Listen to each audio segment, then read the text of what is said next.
2024 के लोकसभा चुनाव की शुरुआत होने में 48 घंटे से कम वक्त ही बचा है, लेकिन ऐसे में राजनेताओं की जुबान एक दूसरे पर जहरीली होती नजर आ रही है।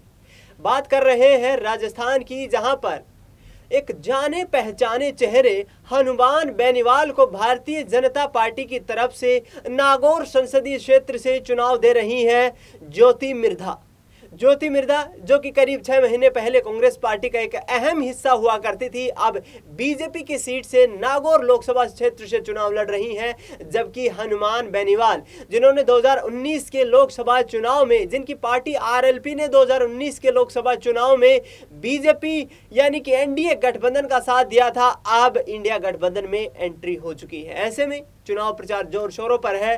नागौर में 19 अप्रैल को प्रथम चरण के चुनाव होने वाले हैं और ऐसे में हनुमान बेनीवाल के सामने ज्योति मिर्धा जिस तरीके से चुनौती पेश करती नजर आ रही हैं, ऐसे में बताया जा रहा है कि हनुमान बेनीवाल की राह आसान नहीं होने वाली है। लेकिन हनुमान बेनीवाल अपने चिर परिचित अंदाज में जिस तरीके से हमला बोलते हुए भारतीय जनता पार्टी पर नजर आ रहे हैं, किसानों के, नौजवानों के, बेरोजगारों के मुद्दे पर जिस तरीके से मोदी सरकार को कटघरे में खड़ा कर रहे हैं, सुनिए जरा क्या कुछ कहते नजर आ रहे हैं हनुमान बेनीवाल। जे वालों काम थे मार्कन छोड़ दियो, गालियां रितवाल के वो ठेकों पे ले लियो। अब गए छोटे भाई पर्वत सर के विधायक रामनिवास जी, एमएलए साहब बिरदाराम जी, सम्मानित मंच, सारे जितने नेतागण, कांग्रेस पार्टी आरएलपी के मौजूद बुजुर्गों, नौजवान साथियों, प्यारे भाइयों, उस दिन बड़ू की सभा को कैंसिल इसलिए किया कि रात की 1-2 बज जाती, आप भी परेशान होते। आज पूर्व मुख्यमंत्री जी अशोक जी का कार्यक्रम है, मेरे वहां पर नागौर रैली है। मैंने उनको कहा कि साहब मेरे को पर्वत सर जाना बहुत जरूरी है, नहीं तो पर्वत सर वाले सोचेंगे कि हनुमान जी पर्वत सर के अंदर आए नहीं। क्योंकि मुझे याद है पिछली बार आपने 10,000 का बोला था कि 10,000 से ज्यादा लीड होगी, और जब पेटियां खुली थी तो 40,000 की लीड आपने दी थी मुझे निकाल, वो याद है मुझे वाकया। और ये वो धरती है जब तेजाजी महाराज ने गायों के लिए लड़ते बलिदान दिया, ये इलाके हैं मकरना पर्वत सर के इलाके। भाइयों, आपने मुझे 5 साल सांसद के रूप में देखा, प्रयास किया मेरा जिला कैसे आगे बढ़े, कैसे राजस्थान का किसान जवान आगे बढ़े। और देश में किसानों पर जब संकट आया, मोदी की सत्ता को ठोकर मार के, जिसकी सबसे नई पार्टी थी, वो चाहता तो सत्ता की सवारी कर सकता था, उसने किसान कौम के सम्मान के लिए सड़क का रास्ता चुना, सत्ता को छोड़ा। और जब अग्निवीर योजना आई, सेना को ठेके पे दिया। हनुमान बेनीवाल ने देश के छोटे भाइयों की लड़ाई लड़ी। जब पहलवान बेटियां न्याय के लिए टकटकी लगा के देख रही थी, नागौर का सांसद उन पहलवान बेटियों को न्याय दिलाने के लिए गया, उन्हें न्याय दिलाया। लोकसभा के अंदर नागौर, राजस्थान के तमाम मुद्दे, राजस्थान की विधानसभा और राजस्थान की सड़कें, वो इतिहास के अंदर लिखा जाएगा कि एक व्यक्ति जो अकेला चला और चलते चलते लाखों लोग उसके साथ हो गए, जिसने व्यवस्था को बदल दिया, जिसने बड़े बड़े नेताओं का दिमाग ठीक कर दिया, बड़े बड़े दादाओं माफियाओं को घर बिठा दिया और जनता की सेवा की। काजल की कोठरी में रहते हुए जिस पर कोई दाग नहीं लगा, और अपनों के लिए लड़ता रहा और आपको आपस में नहीं लड़ने दिया। चाहे बजरी का मामला हो, चाहे बिजली का मामला हो, चाहे रोजगार का हो, चाहे लोकायुक्त का हो, हमेशा मैंने प्रयास किया कि मेरा जिला आगे बढ़े जो पीछे रह गया था। किसने जिले को पीछे रखा? 70 साल पहले, 60 साल पहले अगर सिंचाई का पानी आ जाता तो बड़ू की धरती भी सोना उगलती, हमारे बेटे बेटियां भी जर्मनी, इंग्लैंड, अमेरिका के अंदर पढ़ते। दुर्भाग्य से हमें तो आगे बढ़ने दिया और न खुद आगे बढ़ पाए, सिर्फ मुनीम बन के रह गए, लोगों के पाड़ा बदलने के अलावा कुछ नहीं किया। एक बार ये पाड़ा, एक बार ये पाड़ा। और आजकल जो रितवाल जी जिस तरह का भाषण दे रहे हैं और ज्योति ताली बजा रही कि चाचू एक डायलॉग और मारो, इससे लग रहा है कि नागौर जिले को ये कहाँ लेके जाएंगे, कहाँ रुकेगा, ये आपको ही तय करना है, सर्व समाज को तय करना। अगर मैंने सेवा की, अगर मैंने आपका सम्मान बढ़ाया, 1500 करोड़ रुपए दिल्ली का सड़कों का नागौर में लेकर आया, 1500 करोड़ टंगस्टन की माइंस को चालू करने के आदेश किए डेगाना में। और जब टीम सर्वे करने आई तो टीम खोलो मत बैटरी थोड़ी सी है ना, तो टीम ने देखा कि वहां लिथियम के भंडार है, और अगर लिथियम निकल गया तो नागौर वर्ल्ड के नक्शे में अलग नजर आएगा। मैंने प्रयास किया भाइयों, यूनिवर्सिटी कॉलेज की राजनीति से ये हमारे प्रयासों का ही परिणाम है कि छोटे भाई रामनिवास, मुकेश भाकर, महेंद्र चौधरी, हनुमान बेनीवाल, चेतन डूडी, 5 नेता आपको नागौर के अंदर नए मिले जो नौजवान नेता है।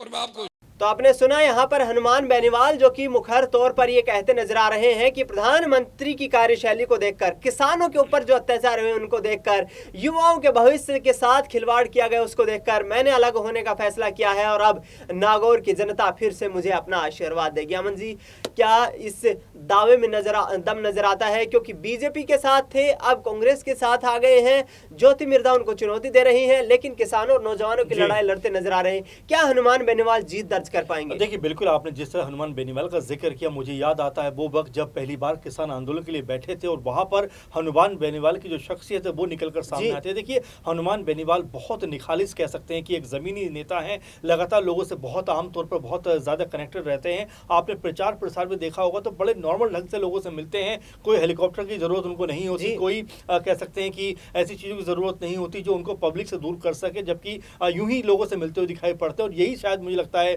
दिनेश जी उनकी ताकत है कि लोगों से इतना उनका जो कह सकते हैं कनेक्टिविटी है। अब रही बात कि क्या वाकई वो नागौर सीट पर एक बार फिर वही पुराना वाला मैजिक क्रिएट कर सकते हैं? देखिए, बिल्कुल जिस तरह से और जिस लेवल पे उन्होंने एनडीए का साथ छोड़ा था वो भी अपने आप में गौर करने वाली बात है कि एक सत्ताधारी पार्टी का साथ छोड़ना, देखिए लोग किस तरह से जुगाड़ लगाते कैसे वहां तक पहुंच जाए, लेकिन वहां पर किसानों के मुद्दे पर उन्होंने बीजेपी का साथ छोड़ने में एक पल भी नहीं लगाया। और तब से लेकर अब तक लगातार बीजेपी की तमाम जो पॉलिसीज हैं जो खासकर किसानों के खिलाफ नजर आती हैं उसके ऊपर जमकर हमला बोलते हुए दिखाई पड़ते हैं। अब नागौर में जिस तरह से चाहे ज्योति मिर्धा की बात आप करें या फिर आप जो हनुमान बेनीवाल की बात करें, तो उन दोनों की अगर हम तुलनात्मक अध्ययन करें तो यहाँ पर मुझे जैसा लगता है कि जो हनुमान बेनीवाल हैं वो ज्यादा ताकतवर स्थिति में नजर आते हैं, क्योंकि उनका जो प्रचार प्रसार करने का तरीका, लोगों से मिलने का तरीका बहुत ज्यादा कह सकते हैं कि जमीनी लेवल वाला है। और इसीलिए जो नागौर की जनता है उनको बहुत पसंद करती है। अभी भी जितनी वीडियो सामने आ रहा है उससे बहुत ज्यादा वो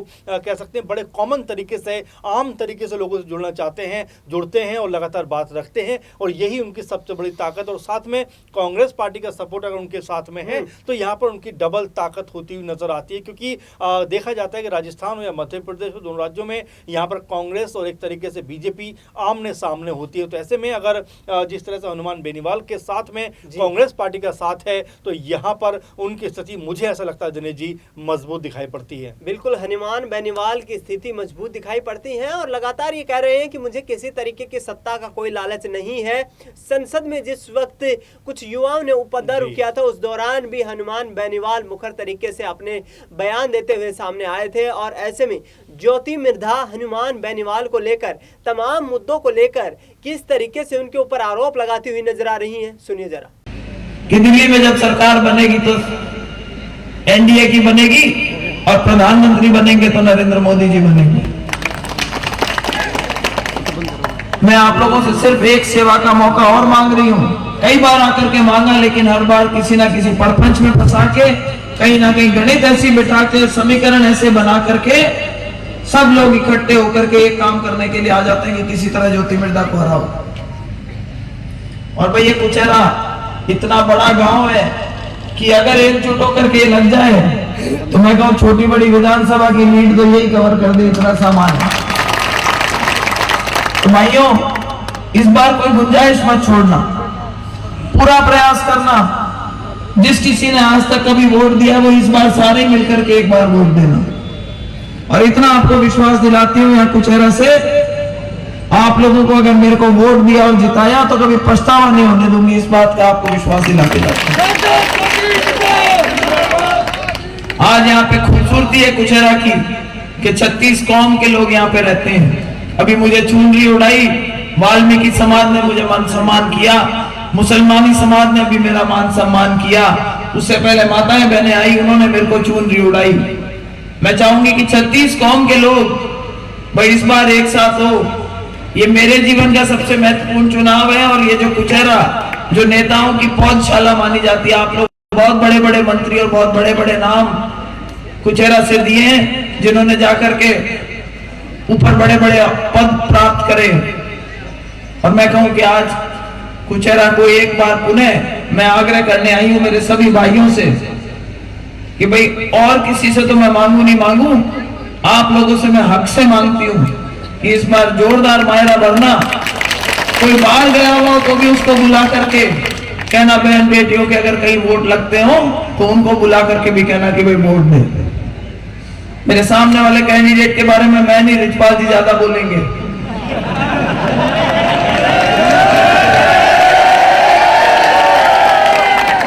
अरे मारे तो चक्कर हो है कि मैं की भी बोल दे उन्हें जना बिना तोड़ मड़ोड़ सोशल मीडिया में चलाए देवे। 2 दिन बचे हैं, चुनाव बिगाड़ देवे, जना कहीं करूं मैं खींव सर में कह दिया आगे फटीना ठोक जो जना मैं भी बिचलगा और बिचलगा जना मैं कियो कि भाई आपका अगर राज में अगर काम हुए जगह राज हुआ करे राज कुड़ा को अब बीजेपी को और नेताजी बटे गुरा गुरा कहीं कहे कि काम करो जना मैं करूं किसो राज हो जना मैं कह दियो भाई धागे किया एक लट्टू ही को पे जरा मैं लारला छोरा है जगह काट पीट चढ़ाए दे बटे कि ज्योति मिर्दा एक लट्टू ही कौन झूपड़ देखिए सर। तो मेरा मैं तो संभल चालू ला और फटकारा वाला भाषण जगह नहीं रिजपाल चाचा मैं बाद में दूंगा बार कौन दो पैरों की उगाड़ दे कह दियो कि भाई एससी एसटी को रिजर्वेशन हटाए दी तो माँ की कहीं औकात एससी एसटी को रिजर्वेशन हटाऊंगा। मोदी जी अमित शाह जी माने सफाइयां देनी पड़ेगी कि मेरा माँ तो की ने कोई छेड़ा जैन चाल रही है चीजें मैं नहीं चाल रही। अरे मोदी जी आपकी बात का धनी है। अरे मैं कहीं कह गया पुष्कर में कह गया कि अब तो ट्रेलर देखे फिल्म अभी बाकी है। तो भाई मैं तो एक मौका चाहूं और मोदी जी जो छोको काम कर रही है अभी मैं चाहूं कि भाई माकी में की भूमिका होनी चाहिए। आप जीता 5 बस पार्लियामेंट में भिजवाए दो और मैं आप लोगों ने कहूं कि आपका क्षेत्र वास्ते अपना लोगों वास्ते हर संभव प्रयास करूंगा। मैं दिल्ली में बैठ रहा आप लोगों वास्ते। अरे जगह कहता कि भाई ज्योति तो कहीं टकट ला दी कटी नहीं ला दी तो भाई अब तो घर भी ले लियो मैं नागौर में तो कोई आगे फालतू का जगह भाषण चाले नहीं बा मैं अपने मिनका ने कोई समझाना पड़े जना आप भी समझा सको आपके बोल बनी हम ये बात को आपने फिर अगर विश्वास दे रहा हूँ। ज्यादा लंबी बात नहीं करता क्योंकि माँ के बार मूंडवा एक मीटिंग और है तो रिजपाल जी का फटकारा सुननी चाहिए सगलाई मैं तो एक जोरदार जयकारा लगाऊंगा।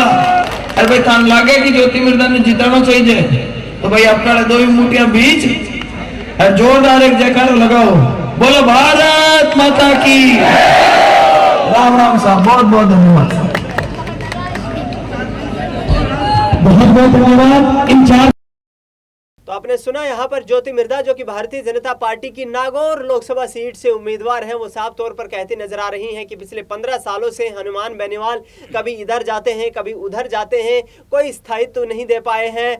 जिस तरीके से किसानों की समस्याएं हैं, बेरोजगारी की समस्याएं हैं, पिछले 15 साल से वही सांसद हैं लेकिन कुछ भी करने में नाकाम रहे हैं। तो ऐसे में अमन जी क्या ज्योति मिर्धा जो कि बीजेपी में शामिल हो गई है, कांग्रेस पार्टी की कद्दावर नेता मानी जाती रही है, क्या यहाँ पर चुनौती पेश कर पाएंगी? क्योंकि जिस तरीके से किसानों के मुद्दों पर सवाल खड़े कर रही है वहीं हनुमान बेनीवाल किसानों के मुद्दे पर ही भाजपा को घेरते नजर आ रहे हैं। देखिए बिल्कुल ज्योति मिर्धा के बारे में आप बात कर रहे हैं जो खुद कांग्रेस पार्टी छोड़कर बीजेपी में शामिल हुई हैं, वो हनुमान बेनीवाल पर सवाल खड़े कर रही हैं कि कभी यहाँ जाते हैं कभी वहां जाते हैं। तो ऐसे में यही बात सामने आती है कि खिसियानी बिल्ली खंबा नोचे, उनको कोई और मुद्दा नहीं मिल रहा है, इसीलिए इस मुद्दे पर बात करते हैं। और देखिए आपने खुद भी कहा कि जिस तरह से किसानों के मुद्दे पर हनुमान बेनीवाल ने सत्ताधारी पार्टी को छोड़ने में जरा भी देर नहीं लगाई, तो ये बताता है कि सिर्फ सत्ता की भूख जो है वो हनुमान बेनीवाल के अंदर नहीं है, बल्कि जमीनी स्तर पर लोग जुड़कर वो काम करना चाहते हैं। अब कितना काम कर रहे हैं कितना काम नहीं कर रहे हैं, जनता के साथ में कितना खड़ा हुए हैं, ये तो जनता तय करेगी। लेकिन फिलहाल अगर स्थिति को भांपा जाए, स्थिति के ऊपर बात की जाए तो यहाँ पर हनुमान बेनीवाल की स्थिति बहुत मजबूत दिखाई पड़ती है बनिस्बत ज्योति मिर्धा के रूप में, क्योंकि वो जिस तरह कांग्रेस पार्टी में रही, बीते 3-4 महीने पहले उन्होंने अचानक बीजेपी ज्वाइन कर ली और अब हनुमान बेनीवाल पर आरोप लगा रही नहीं है कि वो कभी यहाँ कभी वहाँ जाते हैं, लेकिन खुद के ऊपर वो नहीं देखती कि वो क्या करती हुई दिखाई पड़ती है। तो ऐसे में जो इमोशनल एक कह सकते हैं इम्पैक्ट है वो हनुमान बेनीवाल के साथ में, और चूंकि परसों यहाँ पर चुनाव होने वाला है, यानी 19 तारीख को चुनाव होने वाला है, तो ऐसे में हनुमान बेनीवाल ने कोई कोर कसर छोड़ी नहीं है कि लोगों से कम्युनिकेशन बनाने की, लोगों से जो के पास जाने में, और हर जगह जब भी जहाँ पर भी गए हैं बहुत बड़ी भीड़ उनके साथ में नजर आई है। और ये भीड़ वोटों में फिर बदलती है। तो यहाँ पर हनुमान बेनीवाल की जब 4 जून को यानी कि जब वोटों की गिनती होगी तो उसमें उनकी जीत से उन्हें कोई रोक नहीं पाएगा। बिल्कुल, यहाँ पर हनुमान बेनीवाल मजबूत कद्दावर नेता के तौर पर राजस्थान की राजनीति में अपने आप को स्थापित कर रहे हैं।